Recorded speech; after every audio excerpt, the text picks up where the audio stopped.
기도에 관한 20번째 말씀인데 요한계시록 8장 3절에서 5절까지 말씀입니다. 8장 3절에서 5절 같이 읽습니다. 시작. 또 다른 천사가 와서 제단 곁에 서서 금향로를 가지고 많은 향을 받았으니 이는 모든 성도의 기도와 합하여 보좌 앞 금제단에 드리고자 함이라.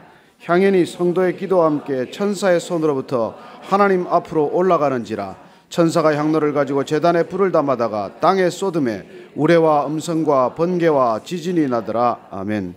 하나님 아버지, 오늘도 저희들이 드리는 기도가, 이 땅에서 드리는 기도가 하늘에 있는 아버지 앞에 금대접, 금향로에 담길 줄로 믿습니다.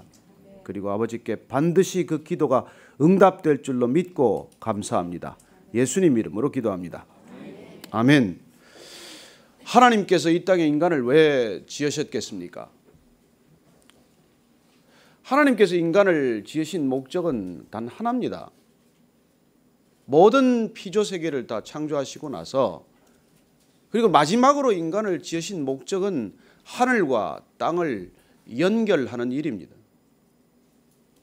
이 땅에 인간을 지으신 목적은 하늘의 뜻이 이 땅에 이루어지기를 위함이다. 예수님께서 우리에게 알려주신 기도의 비밀이에요. 하나님께서 이 땅의 모든 것들을 다 지으시고 나서 이 땅을 관리할 관리 책임자로 우리를 지명하신 것입니다.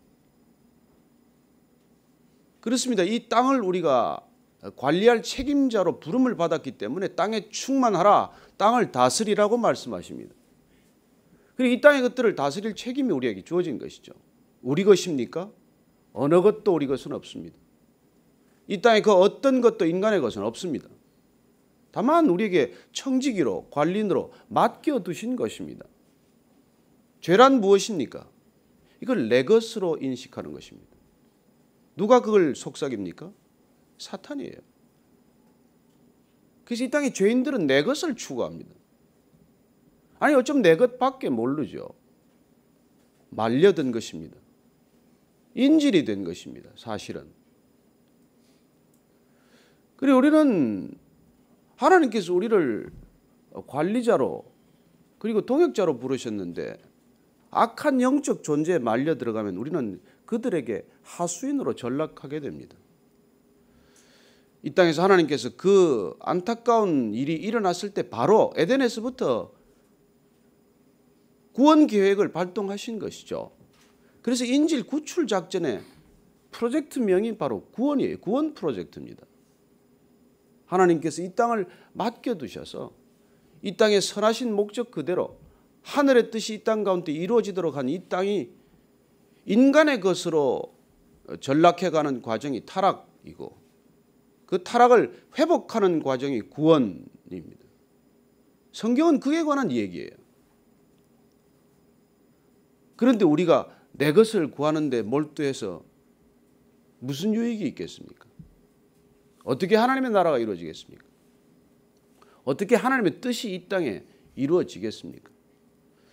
그래서 하나님께서는 그 구원을 위해서 인질 구출 작전을 위해서 예수 그리스도를 통해서 새로운 그 작전의 전환점을 맞게 됩니다. 대규모 인질 구출 작전이에요. 누구든지 주의 이름을 부르는 자는 구원을 받게 하십니다. 다 믿었습니까? 다 구원을 부르짖습니까? 아니에요. 귀등으로도 안 듣는 사람들이 여전히 있습니다. 그래서 오늘 우리가 이 요한계시록에 나오는 이 기도가 어떻게 무슨 목적으로 어떻게 전해지는지를 보게 되면 하나님께서 우리를 통해서 무슨 일을 하고 계시는지를 알게 됩니다. 하나님께서 이 땅을 지으신 목적 그리고 이 땅이 타락했을 때 구원해 가는 과정을 왜 인간과 더불어 하는지를 알게 됩니다. 여러분 인간이 없으면 이 땅이 안 될까요? 아니요. 사람이 없으면 이 땅 더 하나님의 뜻대로 온전하게 지켜질 것입니다. 그러면 왜 인간을 이 땅에 지으신 것입니까? 성가신 일 다 맡기기 위해서입니까? 아니요. 하나님께서 이 땅을 사랑하시지만은 이 피조 세계를 인간과 함께 아름답게 다스리기로 결정하셨기 때문입니다. 우리가 왜 집에 무슨 가정부나 파출부를 고용합니까? 그 일을 몽땅 다 맡기기 위해서입니까? 그 사람은 잘못하는 것입니다. 절대로 그 사람은, 여러분들이 고용한 사람은 여러분들 가정에 책임지는 사람이 아니에요. 다만 일을 나누어서 같이 그 일을 하고자 하는 것이죠. 예전에 우리 할머님 계실 때는, 우리 어린 시절에 그때는 참 이게 쓰기 좀 죄송한 편이지만 식모라고 그랬어요. 집에 같이 이제 더불어 먹고 사는 사람이죠. 이 사람이 견디지를 못해. 워낙 할머니가 부지런하고 잔소리가 많아가지고 새벽에도 3시부터 일어나서 온 일을 하고 다니기 때문에 얼마 못 견디고 다 나가는 거예요. 그리고 그런 주인을 만났습니까? 우리가 그런 주인을 만났어요? 아니에요. 하나님 그렇지 않습니다. 그러나 하나님께서는 이 땅의 일을 감당하는데 우리에게 놀랍게도 엄청난 자유의지와 그리고 동역할 수 있는 기쁨을 맛보게 하십니다. 순종이라는 것을 통해서 우리는 그분의 뜻을 알아가고 그분의 뜻에 동참하고 그분의 뜻을 펼쳐갈 때 우리는 이 땅에서 내 것을 추구하는 것과는 비교할 수 없는 그런 기쁨을 누리게 하신 것이죠. 그게 하나님의 선하신 목적인 것입니다. 오늘 우리가 드리는 이 기도가 무엇을 위한 것인지, 내일 우리가 마지막으로 이 세일의 기도회를 주기도문으로 주님 가르쳐 주신 기도로 마치려고 합니다. 그래서 오늘 주님께서 왜 그런 기도를 가르쳐 주셨는지 우리가 어쩌면 그 내일 주기도문을 한 번 더 그렇게 잘 알고 우리가 익숙히 암송하는 그 기도를 왜 드리는지, 그렇게 드릴 때 무슨 일이 일어나는지를 한번 오늘 점검하고 내일 주기도문으로 마무리하고자 하는 것입니다. 오늘 이 계시록에 기록된 기도가 응답되는 과정, 기도를 받으시는 과정, 이걸 알면 기도가 얼마나 인간에게 주어진 특권인지를 알게 됩니다. 또한 동시에 기도할 수 있는 특권이 얼마나 큰 책임인지도 아울러 깨닫게 되는 것이죠. 그래서 오늘 이 기도에 관한 얘기를 먼저 한번 3절 더 읽겠습니다. 시작. 또 다른 천사가 와서 제단 곁에 서서 금향로를 가지고 많은 향을 받았으니 이는 모든 성도의 기도와 합하여 보좌 앞 금 제단에 드리고자 함이라. 여러분, 하늘의 모형, 하늘의 것들은 그 원형이고 이 땅에 있는 것들은 모형이에요. 예루살렘 성전은 모형입니다. 예루살렘 성전의 향로에 향을 피워서 그걸 제단에 드렸어요. 향 피우는 시간은 되게 반시간 고요한 시간입니다. 그래서 앞에 그 1절을 보면 7째 인을 떼실 때 하늘이 반시간쯤 고요하더니 내가 보면 하나님 앞에 7 천사가 서 있어 7 나팔을 받았더라. 그래요. 고요한 그 시간은 향을 피우는 시간이고 그 향을 피울 때 예루살렘 성전에 드려질 그 향을 향로에 피우는 동안 성도들은 기도했습니다. 그래서 향이 오른다는 것은, 제단에 드려진다는 것은 성도들의 기도와 함께 드려지는 것을 뜻했던 것이고, 그리고 지금 요한이 눈을 들어 하늘을 보고 계시를 통해서 바라본 하늘에서 일어난 일들은 이 땅의 것과 다를 바가 없는 거예요. 그렇게 기도가 지금 향연에 담기는 것을 보고 있는 것입니다. 우리가 그 앞에 말씀 한번 더 보실까요? 5장, 요한계시록 5장 8절 말씀. 5장 8절 말씀 보십시다. 시작. 그 두루마리를 취하심에 내 생물과 24장로들이 그 어린 양 앞에 엎드려 각각 금은과 향이 가득한 금 대접을 가졌으니 이 향은 성도의 기도들이라. 그렇습니다. 내 생물과 24장로들이 예수님 앞에서 엎드려서 지금 하는 게 뭐예요? 향이 가득한 금 대접에 이걸 올려드리는 일을 하고 있는 거예요. 금 대접에 담긴 이 성도들의 기도를 올려드리는 것입니다. 그래서 이 이스라엘 백성들은 시편을 통해서 기도할 때 손을 들어 기도했고, 그리고 이 향기를 올려드리는 것과 시각적인 어떤 그런 연상을 놓치지 않았던 것이죠. 그리고 오늘 우리가 보는 것은 기도의 시각화입니다. 우리의 올려드리는 기도는 사라지지 않는다는 것, 그것이 하나님께 반드시 상달된다는 것을 우리 눈앞에 시각적으로 보여주는 것이죠. 여러분, 기도한 사람은 사라집니다. 그러나 기도는 사라지지 않습니다. 우리가 올려드린 기도는 우리와 함께 응답되는 것도 있겠지만 우리는 이 땅을 언젠가 떠날 거예요. 그러나 그 기도는 이미 영혼의 금 대접 속에 담겨 있는 것입니다. 그래서 우리가 시편을 보면은, 제가 읽어드리겠습니다. 시편 보면은 141편을 보면요, 그 사람들이 이렇게 기도합니다. 2절 말씀을 보면 나의 기도가 주의 앞에 분향함과 같이 되며 나의 손도는 것이 저녁 제사같이 되게 하소서. 그들은 제사 때마다 분향을 했습니다. 그 향연이 올라갈 때마다 성도들은 기도했던 것이죠.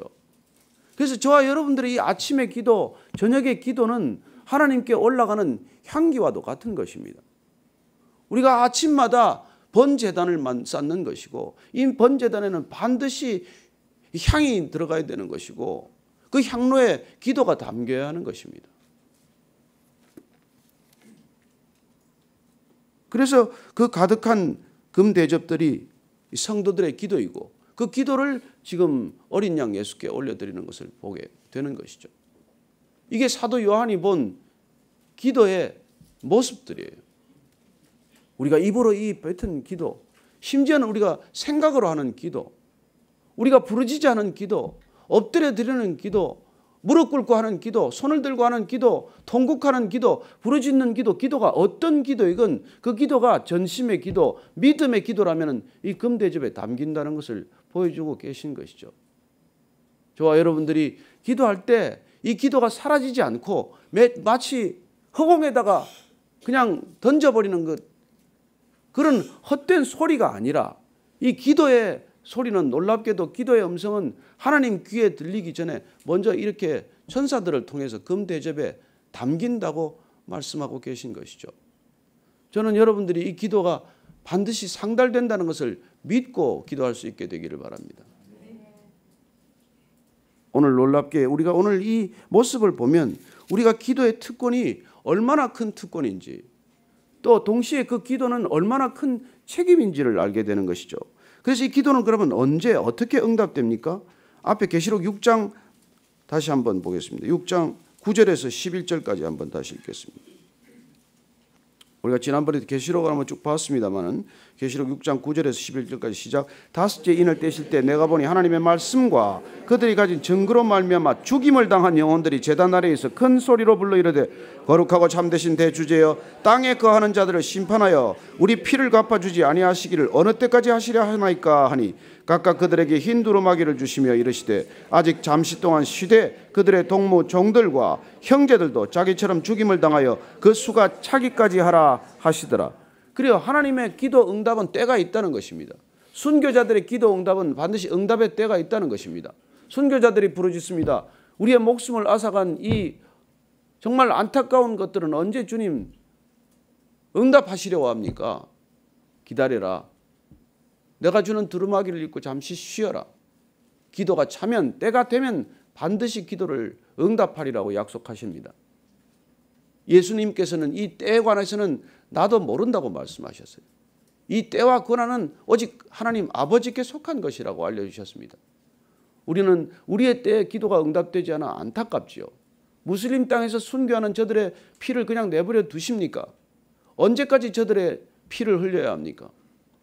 그러나 하나님께서는 반드시 그 때가 되면 그 모든 것들에 응답하실 것임을 말씀해 주고 계신 것이죠.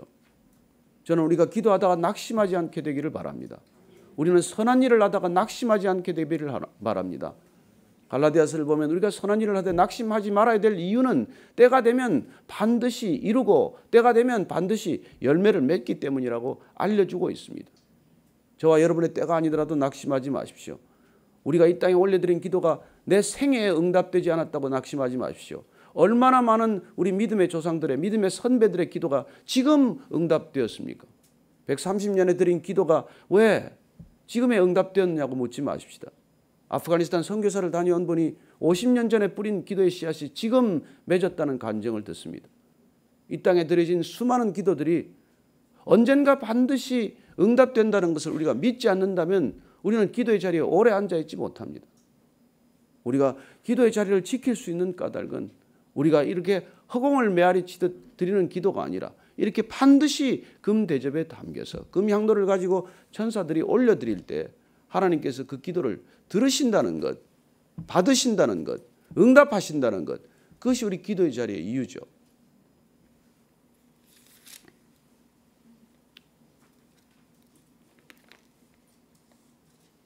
우리는 그 기도가 어떤 때는 하나님께서 정말 놀랍게도 또 즉각 응답해 주신 때도 있습니다. 히스기야가 병이 났어요. 잘 아는 얘기죠. 열왕기하 20장을 한번 찾아보십시오. 이렇게 기도의 때가 또 찰 때 주님께서는 응답하시지만은 열왕기하 20장 한번 찾아서 우리가 한번 쭉 1절에서 6절까지 읽어보겠습니다.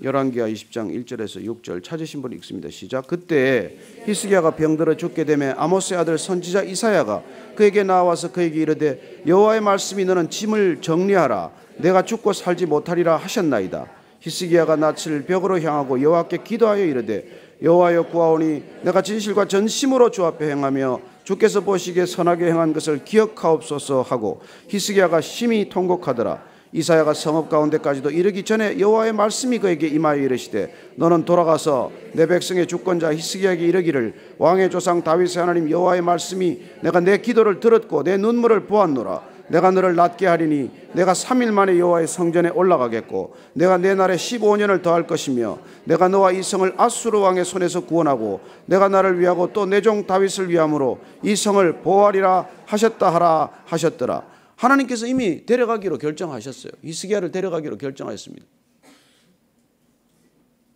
그래서 이사야 선지자를 통해서 너 이제 갈 준비해라. 짐 정리하고 집 정리 다 마쳐라. 그랬더니 히스기야가 통곡하며 기도합니다. 하나님께서 15년을 더 허락하셨어요. 무슨 일입니까? 왜 허락하셨습니까? 그 이유를 이렇게 말씀하고 계십니다. 내가 15년을 더 할 것이며 내가 너와 이 성을 아수르 왕의 손에서 구원하고 내가 나를 위하고 또 내 종 다윗을 위함으로 이 성을 보호하리라. 여러분 하나님께서는 지금 창세기에서부터 요한계시록까지 구원 프로젝트를 진행하고 계세요. 그래서 지금 히스기야가 구한 이 기도는 하나님께서 왜 응답하신 것입니까? 내가 이 백성을 구원하겠다는 거예요. 저는 제가 돌이켜봐도 살아있을 이유가 없습니다. 얼마나 많은 죽음의 아슬아슬한 시간이 있었는지 모릅니다. 내가 믿음을 가지고 돌아본 적 이 마지막에 조금 이 일 좀 하라고 살려둔 것밖에 이유가 없어요.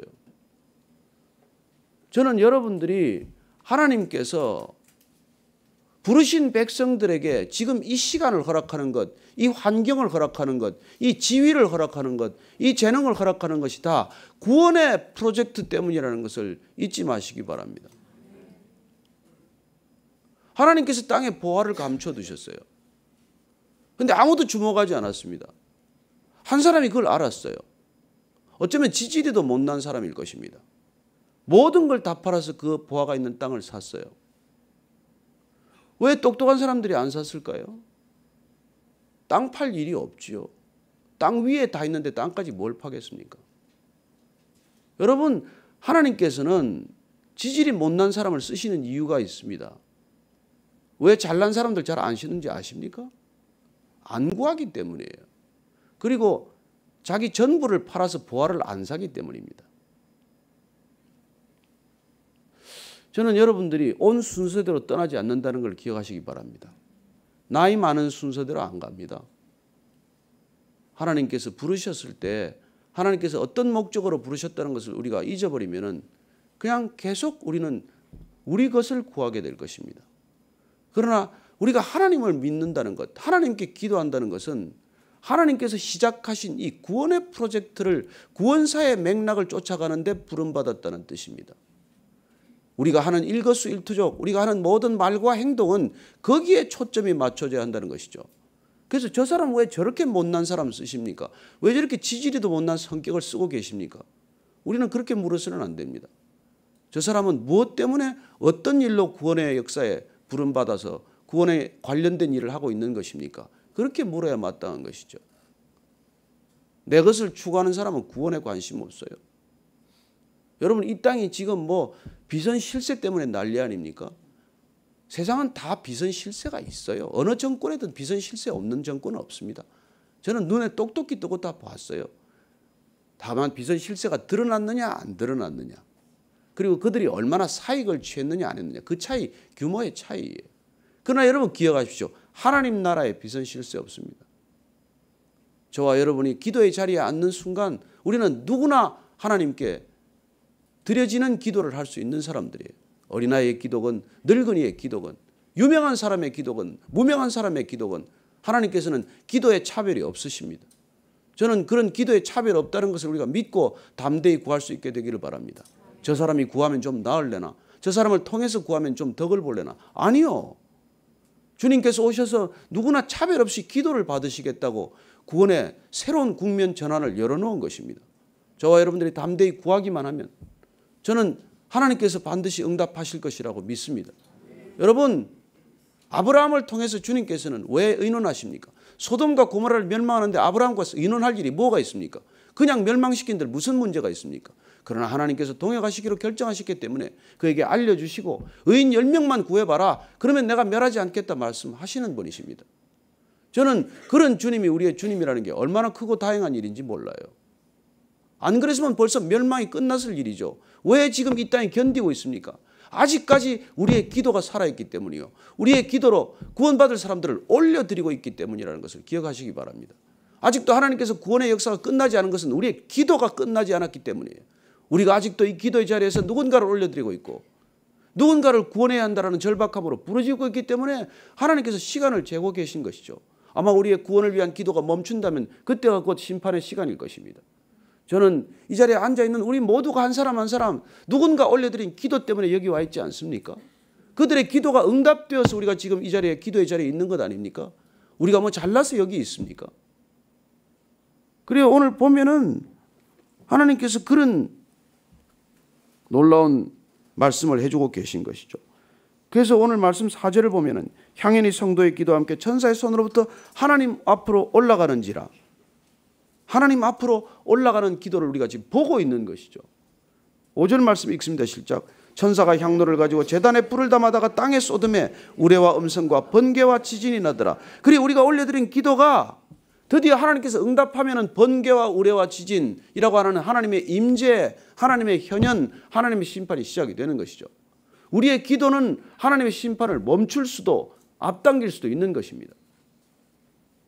우리가 어떻게 기도하느냐에 따라서 무슨 기도를 어떻게 하느냐에 따라서 이 심판은 주님께서 그 시간을 지금 결정하는데 보고 계신 것이죠.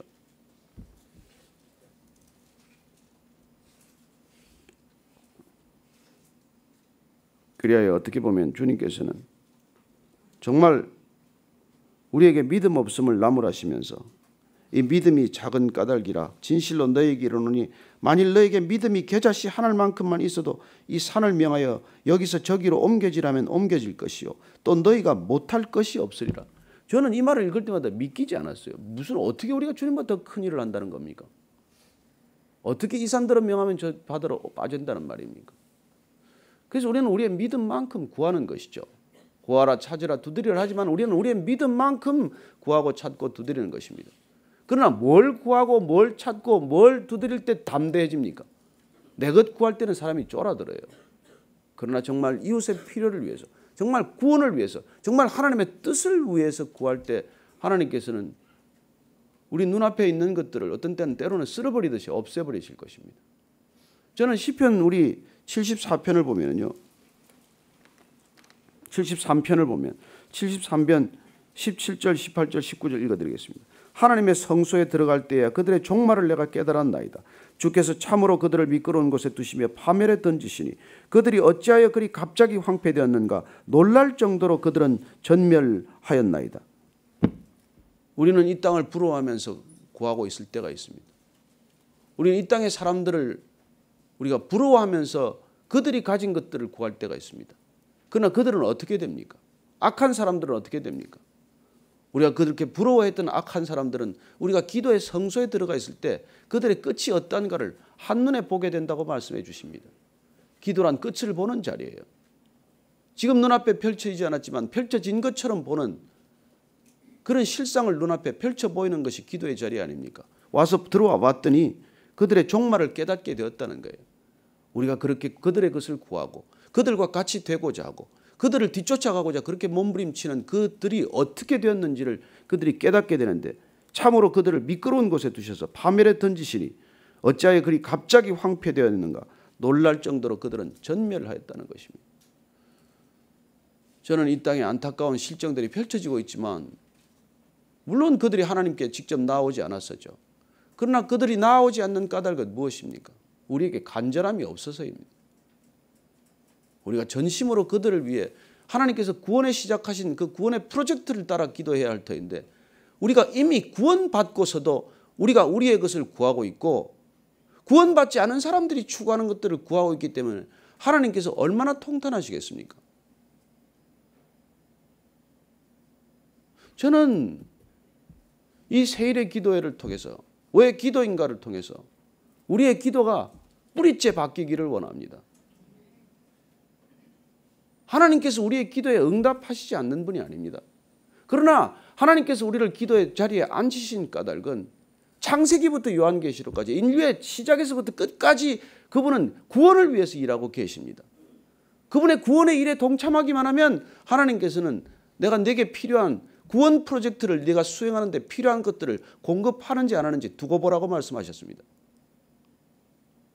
우리가 정말 진심으로 그분을 위해 그분의 구원 프로젝트에 합당한 일을 하고 있습니까? 그 일이 아니라면 우리는 이 자리를 있을 이유가 없습니다. 그 목적이 아니라면 사실 우리의 기도는 여기서 드릴 필요가 없습니다. 절에 가서 드리면 어떻습니까? 어디 가서 드린들 그 기도가 마찬가지 아닙니까? 우리가 단 두세 사람이 모여도 하나님의 이름으로 그리스도의 이름으로 모여서 함께 기도한다면 우리가 구해야 할 것은 무엇입니까? 주님의 뜻을 따라 구한다는 것은 무엇입니까? 그것들을 우리가 구해갈 때 하나님께서는 반드시 응답하신다는 믿음, 그 믿음이 변질되면 내 것을 구해도 반드시 응답한다는 믿음으로 바뀌어버리고 말지 않습니까? 그래서 이 땅에 지금 일어나고 있는 이 모든 일들은 누구 때문입니까? 우리가 내 것을 구한 때문이고 우리가 세상 것들을 구한 때문이고 우리가 구원받지 않은 사람들의 것을 구한 때문이죠. 그들의 구원을 구했다면 그들이 구원받기를 구했다면 하나님께서는 이미 이 땅 가운데 하나님의 나라가 모든 곳에 펼쳐지게 하셨겠죠. 우리가 안타까이 이 자리에 앉아서 기도하는 까닭은 그야말로 이 나라와 민족을 위해서 우리가 부르짖어 기도하는 까닭도 그들이 구원에 이르러야 문제가 뿌리째 해결되는 것이지 이 땅의 것들 가지고 이 땅의 문제를 어떻게 해결합니까? 하늘의 것들로 이 땅의 문제를 해결하고자 하는 하나님의 뜻을 좇아서 우리가 구하는 이 기도의 자리가 되기를 축복합니다. 우리의 기도의 자리가 어떠해야 하는지 어떻게 해야 상달되는지 그렇게 상달된 기도는 하나님께서 받으시고 어떻게 응답하시는지 우리가 알기만 한다면 우리의 기도는 본질이 바뀔 거라고 저는 믿습니다. 하나님의 뜻을 따라 구하는 아침이 되기를 원합니다. 하나님의 뜻을 알고 구하는 우리 모두가 되기를 원합니다. 우리의 기도가 오직 한 가지 초점이 맞춰지기를 원합니다. 그 구원에 초점을 맞춘 저와 여러분의 삶이 되기를 원합니다. 우리의 인생이 되기를 원합니다. 보십시다. 하나님께서 모든 것을 더 하시는지 안 하시는지. 그때 우리는 모두 하나님의 뜻을 전하는 전도자가 될 것이고 하나님의 뜻이 저를 통해 이루어졌다는 간증인이 될 것입니다. 그런 저와 여러분 되기를 축복합니다. 오늘 기도할 때 이 초점을 맞춘 기도, 흐려지지 않는 기도, 핵심이 맞는 기도, 그 기도에 우리의 부르짖음과 우리의 모든 기도가 맞춰지게 하옵소서. 그렇게 한번 기도하겠습니다. 하나님 아버지, 오늘 주님께서 우리를 구원의 자리로 부르셨습니다. 이미 구원한 구원의 백성들을 통해서 기도를 들으시기를 원하십니다. 하나님께서 동역을 결정해 주셔서 감사합니다. 제가 없어도 일하시는데 아무 지장이 없지만 그러나 우리같이 부족한 사람, 연약한 사람, 지지리도 못난 사람, 이런 사람들을 불러서 주께서 구원의 프로젝트를 함께 동역하는 기쁨을 알게 하셨사오니 하나님 아버지, 구원에 부름받은 사람들에게 합당한 기도를 올려드리게 하여 주옵소서. 구원의 계획에 합당한 기도의 자리가 되게 하여 주옵소서. 하나님 아버지, 주께서 오늘 각 사람들을 부르셔서 놀랍게도 우리의 입술을 통해 기도를 들으시기를 원하십니다. 누구를 위하여 너는 기도할꼬? 내 이웃은 누구인가? 주님께서 물으시고 그야말로 강도 만난 자를 위해서 내가 기도하지 않겠니? 그렇게 주님께서 말씀하실 때 그들을 위하여 우리가 구하고 찾고 두드리는 기도가 되게 하여 주옵소서. 내 것을 위해 찾고 두드리고 위하는 기도가 아니라 하나님 그들을 위하여 찾고 구하고 두드리는 기도가 되게 하여 주옵소서. 담대한 기도가 되게 하여 주옵소서. 하나님, 이 땅 가운데 주시는 모든 것들이 구원의 프로젝트를 향해 초점이 맞게 하시고 우리가 구하는 모든 기도가 오직 구원에만 그 초점이 맞게 하여 주옵소서. 내 것 구하다가 주님 시간 보내지 않게 하시고 이미 구원받은 백성들을 위해 구하는 것이 아니라 아직도 구원 모른 채 구원받지 못하고 저 바다에 빠져 죽어가는 사람들을 위해 밧줄 내리는 기도가 되게 하여 주옵소서. 저들을 방주에 태워드리는 기도가 되게 하시고 주님께서 찾으시는 마지막 영혼, 그 영혼들을 기다릴 때까지 주님께서 애타게 기다리신다는 그 마음으로 찾는 우리 모두가 되게 하여 주옵소서. 하나님 아버지, 이미 구원받은 우리가 구원받지 못한 사람들이 구하는 것 함께 구하지 않게 하여 주옵소서. 이미 구원받은 우리가 구원받지 못한 저들의 구원을 위해서 우리의 모든 기도의 자리가 부르짖는 자리 되게 하여 주옵소서. 하나님, 이 땅을 위해 부르짖는 까닭도, 이 나라와 민족과 열방을 위해서 부르짖는 까닭도 저들이 구원에 이르도록 하기 위함이오니 주님, 우리의 기도가 신실히 응답되게 하여 주옵소서. 그렇게 응답하실 것을 믿고 십자가에서 그 모든 것 다 쏟아부으신 우리 구주 예수 그리스도의 은혜와 아버지의 사랑과 성령의 인도하심이 오늘 이 계시록 말씀을 통해서 우리의 모든 기도가 전심의 기도, 진심의 기도, 구원을 위한 기도가 금향로에 담겨서 아버지께 상달될 때 아버지께서 그 대접을 쏟으시는 날 이 땅 가운데 종말이 있을 것이라는 것을 믿음으로 우리가 간절한 마음으로 바라보며 그 구원의 때에 아직까지 구원받을 만한 때에 부르짖어 기도하기를 결단한 이 자리에 고개 숙인 모든 신실한 기도의 사람들 위해 지금부터 영원까지 함께 하시기를 간절히 축원하옵나이다. 아멘.